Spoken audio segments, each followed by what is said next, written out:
उन्हाळ्याची सुट्टी लागली की धरणातले मासे आणि खेकडे पकडणं, हातात गलोर घेऊन जंगलातले पक्षी मारणाशी सुरू व्हायची सकाळ सुरू होत होती. पण मागच्या 3 वर्षांपासून हे सगळं बंद होऊन सुपातेवाडीतल्या ठाकर समाजाची पोरं आता झटपट इंग्रजी बोलायला लागलेत. हे कसं घडलं ते बघूयात.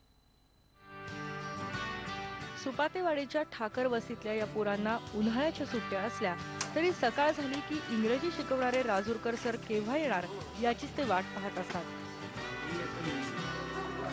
सर आले की पोरं शिस्तीनं वऱ्हांड्यात बसून क्लास सुरू होतो.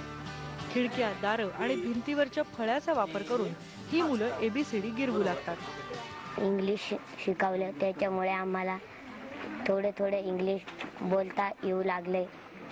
इंग्रजी विषयाची भीती आमच्या मनातून गेलेली आहे. राजूरकर सरांनी इथे आल्यापासून आम्हाला ABCD, personal pronounce, WH types of pronounce, self introduction, Sunday Monday यांनी खूप काही शिकवलं. आधी इथं तेव्हा सरांना घाबरायचं, पण आता नाही. आता आम्हाला शिकायला मजा वाटते. मूळचे पंढरपूरचे धनंजय राजूरकर जुन्नर तालुक्यातल्या पारुडे इथे माध्यमिक शिक्षक आहेत.